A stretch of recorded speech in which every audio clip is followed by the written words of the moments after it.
भक्तजनों को मेरा आशीर्वाद है।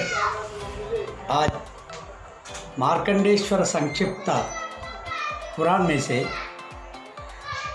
पाताल केतु का वध और मदालसा के साथ ऋतुध्वज का विवाह आपके सामने प्रस्तुत कर रहा हूँ। जय मार्कंडेय, जय गणेशाय, जय गुरुदेवाय। पिता ने पूछा, पुत्रों, महर्षि गालव के साथ जाकर राजकुमार ऋतुध्वज ने वहाँ जो जो कार्य किया है उसे बतलाओ। तुम लोगों की कथा बड़ी अद्भुत है। पुत्रों ने कहा, महर्षि गालव के रमणीय आश्रम में रहकर राजकुमार ऋतुध्वज ने ब्रह्मवादी मुनियों के सब विघ्नों का शांत कर दिया।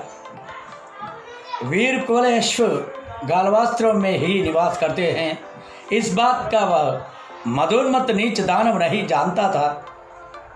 इसलिए संध्योपासन में लगे हुए गालव मुनि को सताने के लिए वह शूकर का रूप धारण करके आया।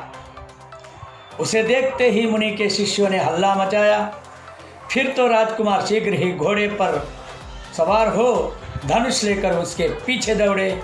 उन्होंने धनुष को खूब जोर से खींचकर एक चमकते हुए अर्धचंद्राकार बाण से उसको चोट पहुंचाई। बाण से आहत होकर वह अपने प्राण बचाने की धुन में भागा और वृक्षों तथा पर्वत से घिरी हुई घनी झाड़ियों में घुस गई।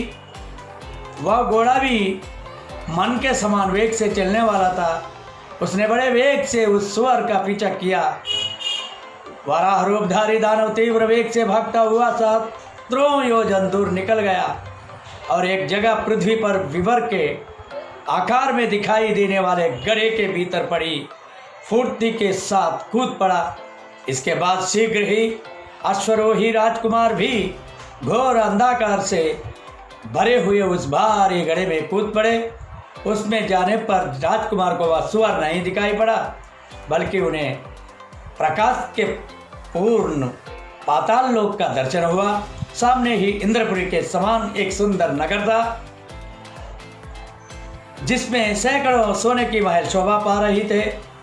उस नगर के चारों ओर सुंदर चार दीवारी बनी हुई थी। राजकुमार ने उसमें प्रवेश किया, किंतु वहां उन्हें कोई मनुष्य नहीं दिखाई दिया। वे नगर में घूमने लगे। घूमते ही घूमते उन्होंने एक स्त्री को देखा जो बड़ी उतावली के साथ कहीं चली जा रही थी।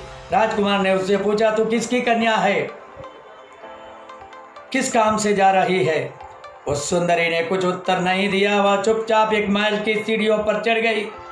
ऋतुध्वज ने भी घोड़े को एक जगह बांध दिया और उसी स्त्री के पीछे पीछे महल में प्रवेश किया। उस समय उनके नेत्र आश्चर्य से चकित हो रहे। उनके मन में किसी प्रकार की शंका नहीं थी। महल में पहुंचने पर उन्होंने देखा एक विशाल पतंग बिछा हुआ है।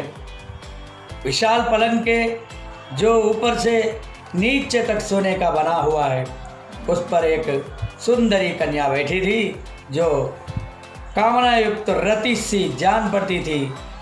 चंद्रमा के समान मुख, सुंदर बाहुएं और कुंदरू के समान लाल होठ और चरहरा शरीर और नील कमल के समान उसके नेत्र थे।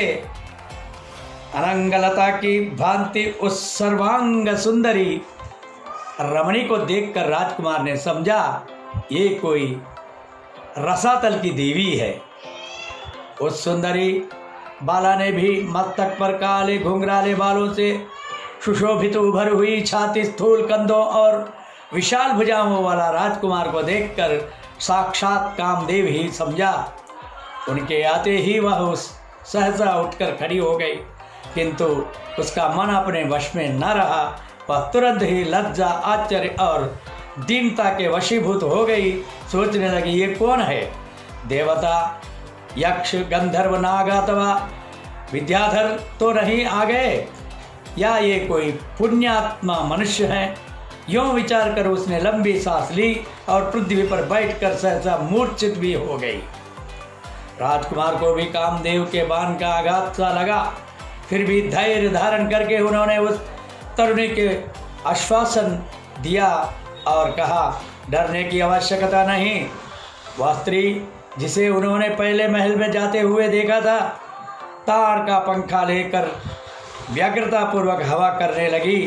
राजकुमार ने आश्वासन देकर जब उससे मूर्छा का कारण पूछा, तब वह बाला कुछ लज्जित हो गई।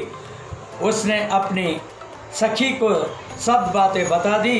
फिर उस सखी ने उसकी मूर्छा का सारा कारण, जो राजकुमार को देखने से ही हुई थी, विस्तार पूर्वक कहा सुनाया। वह स्त्री बोली, प्रभु, देवलोक में विश्वावसु नाम से प्रसिद्ध एक गंधर्व के राजा है। यह सुंदरी उन्हीं का कन्या है। इसका नाम मदालसा है। वज्रकेतु दानव का एक भयंकर पुत्र है, जो शत्रुओं का नाश करने वाला है। वह संसार में पाताल लोक केतु के नाम से प्रसिद्ध है। उसका निवास स्थान पाताल के ही भीतर है। एक दिन ये मदालसा अपने पिता के उद्यान में घूम रही थी।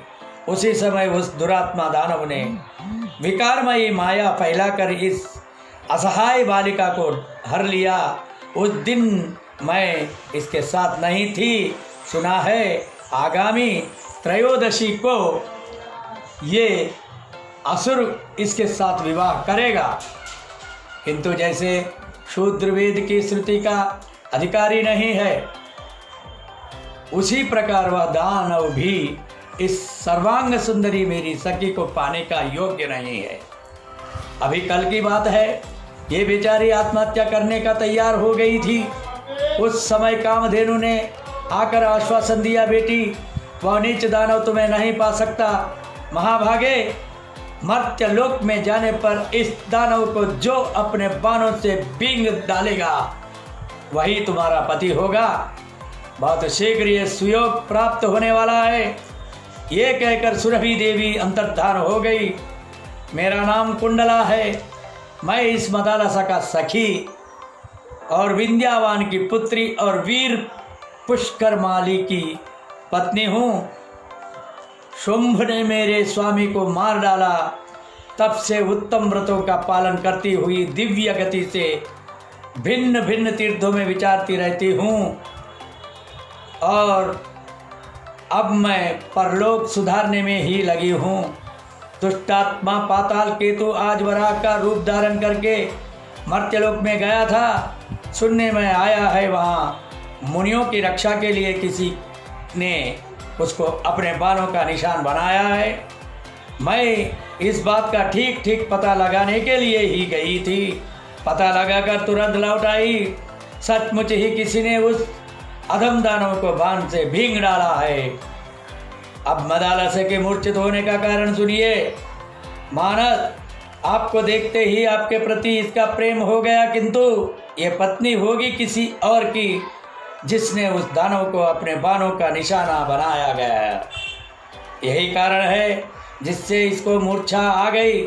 अब तो जीवन भर इसे दुख ही भोगना है, क्योंकि इसके हृदय का प्रेम तो आप में है और पति कोई और ही होने वाला है। सुरभि का वचन कभी अन्यथा नहीं हो सकता। मैं तो इसी के प्रेम से दुखी होकर यहाँ चली आई, क्योंकि मेरे लिए अपने शरीर में और सखी में कोई अंतर नहीं है। यदि यह अपनी इच्छा के अनुसार किसी वीर पति को प्राप्त कर लेती तो मैं निश्चिंत होकर तपस्या में लग जाती। महामते, अब आप अपना परिचय दीजिए। आप कौन है और कैसे यहाँ पधारे हैं? आप देवता है या दैत्य, गंधर्व, नाग अथवा किन्नरों में से तो कोई नहीं है, क्योंकि यहाँ मनुष्य की पहुँच नहीं हो सकती और मनुष्य का ऐसा दिव्य शरीर भी नहीं होता। जैसे मैंने सब बातें सच सच बताई हैं, वैसे ही आप भी अपना सब हाल ठीक ठीक कहिए। कुवलयाश्व ने कहा, धर्मज्ञ, तुमने जो ये पूछा है कि आप कौन हैं और कहाँ से आए हैं, इसका उत्तर सुनो। मैं आरंभ से ही अपना सब समाचार बतलाता हूँ। शुभे, मैं राजा शत्रुजित का पुत्र हूँ और पिता की आज्ञा से मुनियों की रक्षा के लिए महर्षि गालव के आश्रम पर आया था। वहाँ मैं धर्मपारायण मुनियों की रक्षा करता था, किंतु मेरे कार्य में विघ्न डालने के लिए कोई दानव शूकर का रूप धारण करके आया। मैंने उसे अर्धचंद्राकार बाण से भींग डाला। मेरे बाण की चोट खाकर वह बड़े वेग से भागा। तब मैंने भी घोड़े पर सवार होकर उसका पीछा किया। फिर सहसा वह वराह एक गड्ढे में गिर पड़ा, साथ ही मेरा घोड़ा भी उसमें कूद पड़ा। उस घोड़े पर चढ़ा हुआ मैं कुछ काल तक अंधकार में अकेला ही विचरता रहा। इसके बाद मुझे प्रकाश मिला और तुम्हारे ऊपर मेरी दृष्टि पड़ी। मैंने पूछा भी, किंतु तूने कुछ उत्तर नहीं दिया। फिर मैं तुम्हारे पीछे पीछे सुंदर महल में आ गया।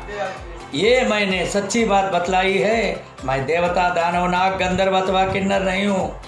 देवता आदि तो मेरे पूजनीय हैं। कुंडले, मैं मनुष्य ही हूँ। तुम्हें इस विषय में कभी कोई संदेह नहीं करना चाहिए। ये सुनकर मदालसा को बड़ी प्रसन्नता हुई। उसने लज्जित होकर अपनी सखी के सुंदर मुख की ओर देखा, किंतु कुछ बोल न सकी।